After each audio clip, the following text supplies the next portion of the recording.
Donc, une fois de plus, ben, bienvenue à cette rencontre virtuelle, comment améliorer sa vie au cours des 6 prochains mois qui nous restent pour l'année 2024.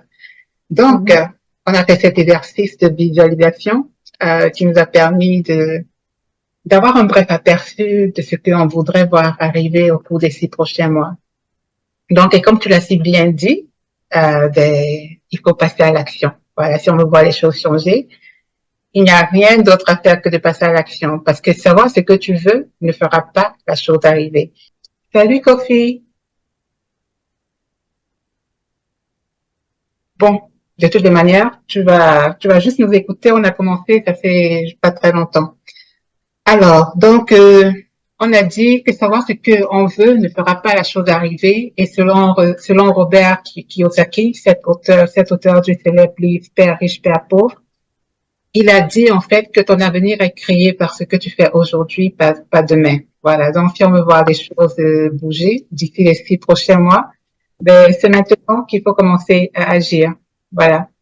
Également, j'aime bien cette autre phrase qui dit que la distance qui te sépare de ce que tu veux accomplir, c'est l'action. Donc, Lydia, avant que je pose la question, tu avais déjà répondu. Oui, bonsoir à tous. Oui, Kofi, bonsoir et bienvenue. Alors, donc, on va passer à la prochaine slide. Alors, il faut passer à l'action, c'est vrai. Euh, mais avant de passer à l'action quand même, c'est important de savoir ce qu'on veut. Bon, comme je l'ai dit tout à l'heure, on a fait cet exercice de visualisation pour avoir une idée de ce que l'on veut. Mais il faut savoir exactement, voilà, dans les détails. Voilà, dans quel domaine tu souhaites améliorer, pour aller où, pour avoir quel type de vie, pour devenir quel genre de personne. En fait, il faut savoir quels sont les résultats escomptés à la fin, une fois que nous soyons passés à l'action. Et en fait, cela nous permet tout simplement de parvenir à se fixer, donc avoir une vision. En fait, ça nous permet de nous fixer quant à la direction précise qu'il faut prendre. Parce qu'en choisissant à l'avance où tu veux te rendre, tu pourras bien plus facilement définir la route à suivre et les actions à réaliser pour y arriver. Donc là, j'ai pris l'exemple de quelqu'un. Je nous demande de considérer les 6 prochains mois de notre vie comme un taxi auquel on doit donner la direction pour nous conduire à bon port. Parce que j'imagine que aucun d'entre nous ne va entrer dans un taxi si peut-être demain tu vas aller au travail, tu vas pas te lever et tu stoppes un taxi et puis tu entres juste. Non, il faut donner la direction au taxi, voilà, pour t'assurer qu'il t'amène à bon port. Donc c'est un peu l'exercice que nous avons à faire pour les 6 prochains mois. On doit vraiment avoir une vision précise de ce que de là où on veut aller, d'où l'importance de la vision. Donc la question également à se poser, c'est de savoir quel est l'idéal que je souhaite atteindre ou vivre d'ici 5 à 10 ans. Et répondre donc à cette question constitue la vision dont j'ai parlé, qui est une façon de se projeter sur le long terme et de réfléchir à ce qu'on veut vraiment dans sa vie. Alors, toujours avant de passer à l'action et concernant la vision, j'aime bien ces deux versets dans la Bible qui parlent de vision. Alors, la version Louis II nous dit que quand il n'y a pas de vision, le peuple est sans frein. Et la vision la version Parole de vie nous dit que quand personne ne prévoit l'avenir, le peuple vit dans le désordre.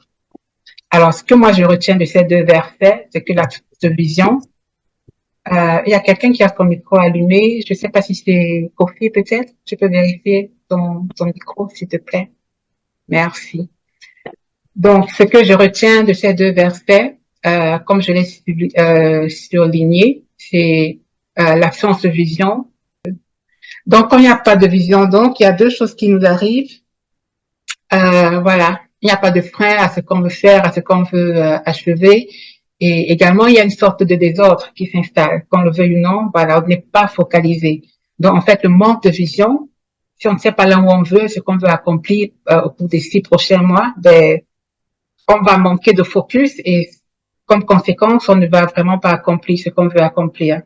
Voilà, donc la vision, une fois de plus, avant de passer à l'action, comme tu l'as si bien dit, Lydia, il faut avoir la vision exacte de ce qu'on veut accomplir au cours des 6 prochains mois.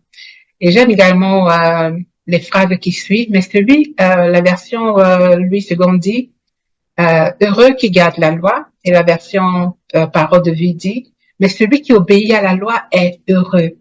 Alors, moi, ce que je comprends là, c'est qu'une fois que tu mets ta vision en marche, une fois que tu marches dans la vision que tu as reçue, ou bien la vision de la personne que tu veux devenir, mais ça te procure une certaine joie, ça te procure un certain bonheur, en fait. Ça me fait juste penser à la chanteuse Sinach. Je ne sais pas si vous la connaissez, c'est cette célèbre chanteuse nigériane.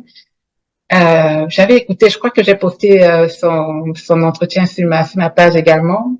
On lui demandait, parce qu'elle s'est mariée, je crois, à 41 ans, et on lui demandait ben, comment elle faisait, parce que voilà, à 41 ans, pas mariée, comment tu fais pour être heureuse et tout. Moi, ce que j'avais retenu à ce moment-là, c'est qu'elle disait qu'en fait, c'est l'accomplissement de la vision qu'elle a reçue de Dieu, l'accomplissement de la vision pour sa vie, qui la rendait heureuse, en fait. Donc, ça rejoint juste ces versets de Proverbe 29, 18, qui dit donc que heureux celui qui garde la loi et celui qui obéit à la loi également est heureux. Voilà. Donc, si on veut être heureuse au cours des 6 prochains mois, assurons-nous de marcher selon la vision que nous avons, selon la vision que nous avons reçue de Dieu, ou bien la vision de la personne que nous souhaitons devenir. Et j'aime également cette citation de Miles Monroe qui dit, euh, qui dit que la plus grande tragédie de la vie n'est pas la mort, mais la vie sans raison. Alors ça c'est une citation, je vais jamais oublier, je peux la réciter les yeux fermés parce que en fait, je sais ce que c'est en fait de vivre une vie, c'est-à-dire sans raison, sans vision, voilà.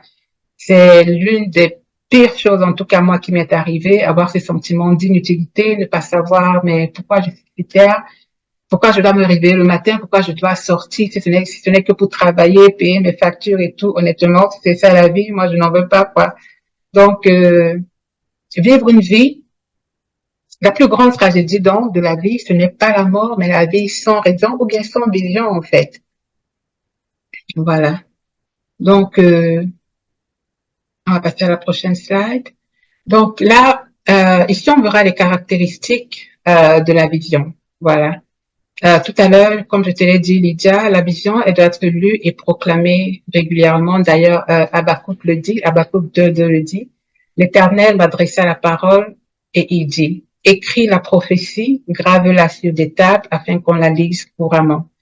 Donc, moi, par exemple, comme je t'ai dit, j'ai acheté ce large papier-là que j'ai déjà collé sur mon mur et je compte ajouter les éléments j'ai ma vision, mais il faudrait que je mette bien les objectifs là pour qu'ils soient bien visibles, voilà, pour que je puisse les voir tous les jours.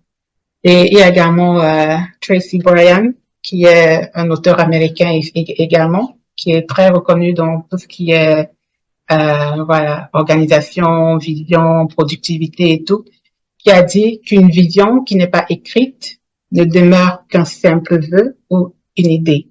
Elle n'est habitée d'aucune énergie. Cela mène à la confusion et au manque de précision.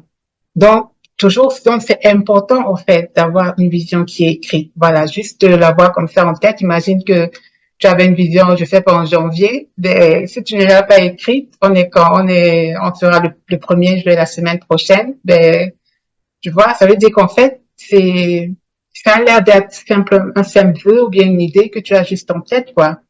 Et quand c'est comme ça ne te rend pas, voilà, ça ne te motive pas vraiment. Et j'aime également cette phrase de Pasteur Hondo qui a dit que la toute première qualité des personnes productives, c'est qu'elles sont dirigées par une vision. Donc, si on veut être productif au cours des 6 prochains mois, il faudrait vraiment que on puisse peaufiner notre vision, au moins pour les 6 prochains mois. Alors, voilà une question qui revient encore et encore et encore. Donc, toujours avant de passer à l'action, pour pouvoir améliorer sa vie pour les 6 prochains mois, toujours en parlant de vision. Euh, alors, ici, on va se focaliser, sur comment avoir une vision. Alors, la bonne nouvelle déjà, je crois que chacun de nous connaît ce verset de Jérémie 29, 11, 14, qui dit que Dieu Aline, je connais les projets que j'ai formés sur vous, dit l'Éternel, projets de paix et non de malheur, afin de vous donner un avenir et de l'espérance. Alors, ça, je crois que tout le monde connaît ce verset, mais l'application est souvent un peu difficile, voilà, parce que parfois on a tendance à juste croiser les bras et puis prier, on se dit, bon, Dieu a dit qu'il a un plan pour ma vie, ou bien il y a des personnes qui parlent tellement de mission de vie, la vision de Dieu pour ta vie. Donc, en fait, ça a l'air souvent un peu très compliqué, vous voyez. Mais moi, ce que je recommande souvent à la majorité des femmes avec qui j'échange, c'est si vous n'avez pas reçu cette vision, de peut-être si Dieu ne vous a pas dit de manière, d'une manière ou d'une autre, que peut-être vous allez devenir grande prophétesse, ou bien chantre internationale, ou bien évangéliste international. Mais une autre manière de découvrir sa vision, ce qu'on veut accomplir, c'est de prendre un temps de réflexion, voilà, de faire un bilan, par exemple, de chaque aspect de sa vie et de décider de faire un travail sur soi. Pour ceux qui n'étaient pas là au début, on a fait un petit exercice de visualisation pour voir un peu quels sont les aspects de nos vies qu'on souhaite vraiment travailler, voilà, pour lesquels on n'est pas vraiment satisfaite.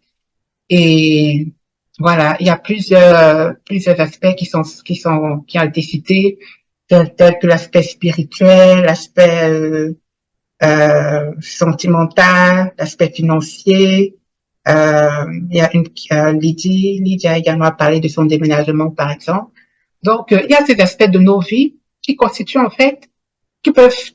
constituer en fait une vision.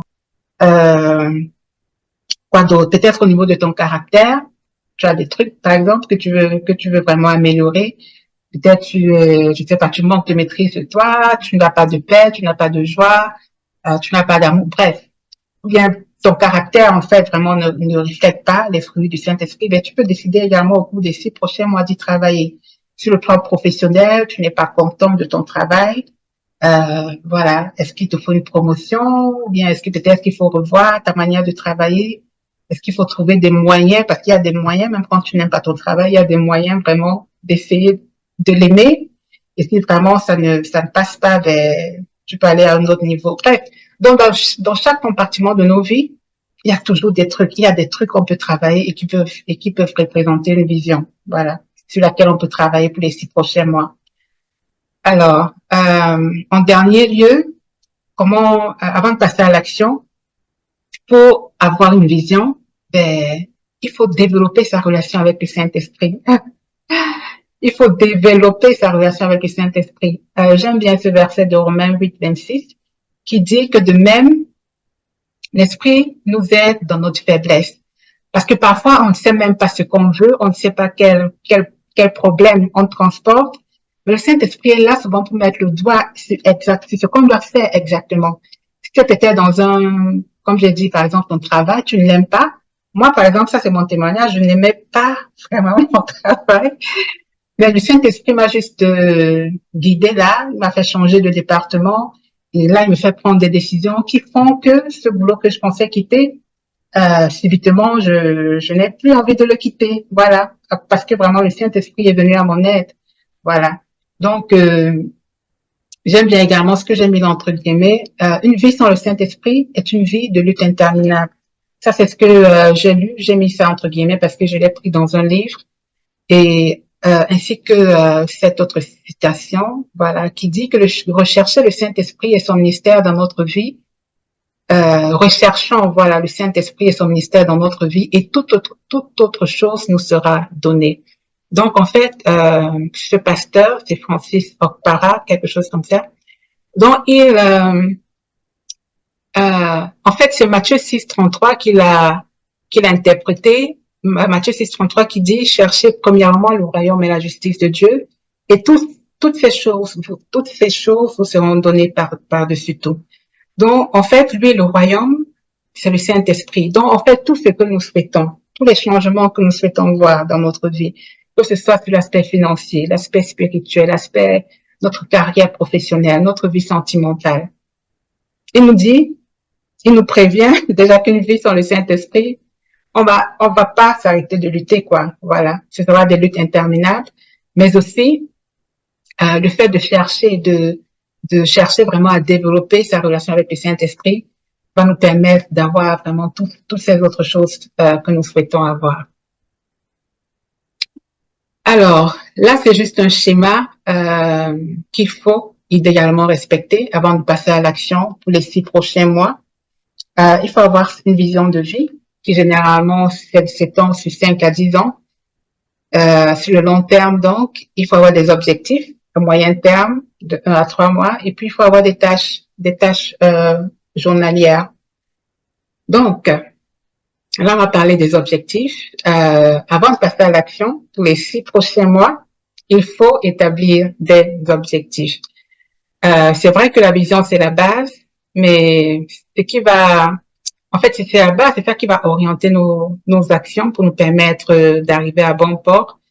Mais si on veut vraiment être organisé, il faut pouvoir établir des objectifs. Donc, entre notre vision dans 5 ou 10 ans et nos actions de tous les jours, il faut une étape intermédiaire qui sont les objectifs. Et l'avantage avec les objectifs, c'est que ce sont des paliers sur 1 à 3 mois qui vont nous permettre d'avancer vers notre vision. Donc, tout à l'heure, j'ai dit que j'ai cette fiche-là qui est sur mon mur, dont je me fais des objectifs par mois. Vous voyez? Et chaque fois que je les fais, ça me permet de savoir, OK, quel est l'aspect de ma vision sur lequel je suis en train d'avancer et qu'est-ce qui reste à faire. Vous voyez? Donc, ces petits objectifs que tu te donnes là, par exemple, il y a le mois de juin qui arrive. Alors, il faudrait que je mette mes objectifs à jour. Et à la fin du mois de juin, il faudrait que je revoie, ou bien avant, que je puisse revoir pour faire un petit bilan de là où j'en suis. Alors, les 5 caractéristiques d'un objectif, c'est qu'il doit être spécifique, mesurable, atteignable, réaliste et temporairement défini. Alors, j'ai pris un exemple pour nous aider à bien comprendre. Imagine que tu te dis, bon, tu as pour objectif, par exemple, de maigrir ou bien de grossir également. Voilà. Alors, le premier exemple n'est pas, voilà, il est vraiment très vague, il ne correspond vraiment pas aux bonnes caractéristiques d'un objectif. Alors que le deuxième, il est plus clair parce que, voilà, tu te dis, je vais perdre 10 kilos d'ici la fin d'année, le 31 décembre 2024. Tu te dis également que tu le rends vraiment mesurable. Tu te dis, je vais limiter ma consommation de gras et sucre et privilégier les légumes et fruits 4 fois par semaine. J'irai 4 fois par semaine à la gym. Cela me permettra de porter des vêtements de taille 12 et de me sentir bien dans ma peau. Bref, donc quand on fait nos objectifs, il faudrait vraiment s'assurer que ce sont des objectifs qui réveillent quelque chose dans nous, qui réveillent nos émotions, notre envie d'agir. Vous voyez, et qui nous pousse à passer à l'action. Donc, ça, c'est un peu les objectifs. Bon, à côté des objectifs, si on veut améliorer notre vie d'ici les 6 prochains mois, ben, il faut établir un plan d'action. Voilà. Et j'aime bien cette citation de Joel Baker. Il dit, une vision sans plan d'action est simplement un rêve. Mais une vision avec un plan d'action peut changer le monde. Alors, le plan d'action, c'est simplement un document écrit dans lequel on retrouvera l'ensemble des tâches nécessaires à la réalisation d'un projet. Et alors, le plan d'action comprend généralement un calendrier précis, les personnes responsables de chaque tâche, la durée prévue pour chacune d'entre elles. Donc, en résumé, c'est juste une sorte de recette, voilà, étape par étape, qui donnera vie à ton objectif ou bien à ton projet. Alors, le dernier point, je pense bien, avant de passer à l'action pour les 6 prochains mois, il faut savoir pourquoi, il faut avoir un pourquoi solide. Moi, je prends un exemple, par exemple, quand j'ai fait la formation de Pasteur Hondo de l'église ICC de la productivité, alors, moi, j'avais un pourquoi solide. Parce qu'en fait, à cette période-là, je travaillais de la maison. Je continue d'ailleurs. Mais là, on vient de commencer, c'était la période après Covid, un peu après, ou bien avant, ou bien après Covid, oui. Et je me suis rendu compte que je n'étais pas productif. C'est-à-dire, c'était vraiment du n'importe quoi, quoi. Voilà, je travaillais de la maison, donc du coup, je me permettais de dormir à 2 heures du matin, 3 heures. Et voilà. Et puis, bon, le matin, il fallait être debout pour pouvoir travailler. Donc, en fait, j'avais accumulé une série de très mauvaises habitudes. Donc, quand je faisais cette formation-là, j'étais vraiment, je venais avec de hautes expectatives. Et à la fin de cette formation, alors, moi, j'avais un plan d'action, hein, j'avais un pourquoi vraiment, parce qu'en fait, j'avais remarqué que ma productivité avait vraiment baissé.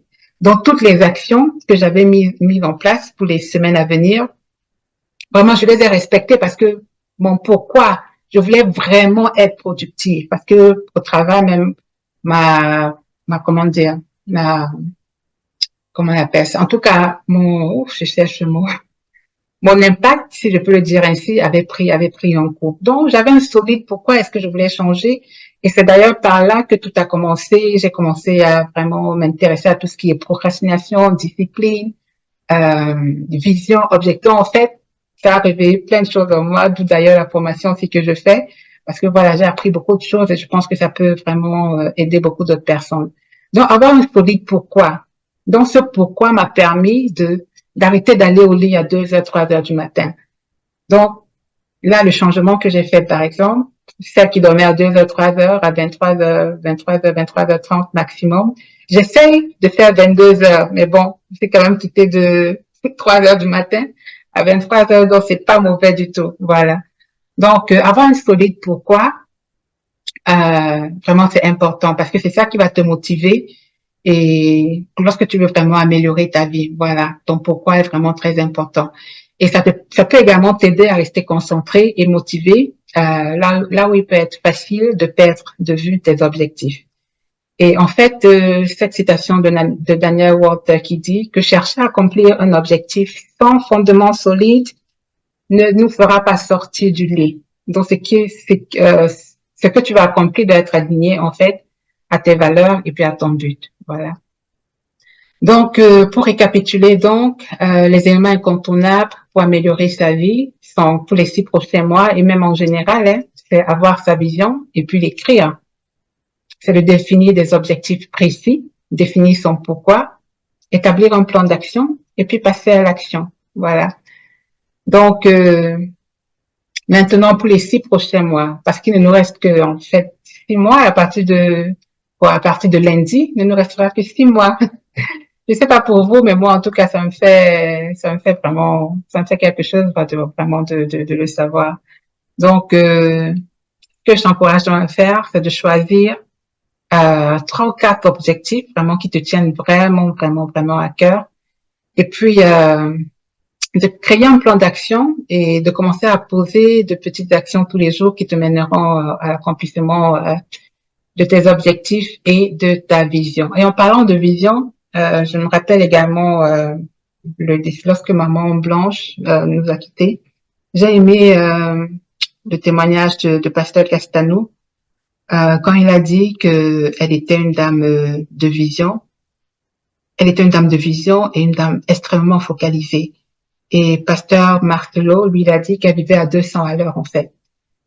C'est-à-dire, elle accomplissait tellement, en tout cas, en peu de temps, elle accomplissait tellement de choses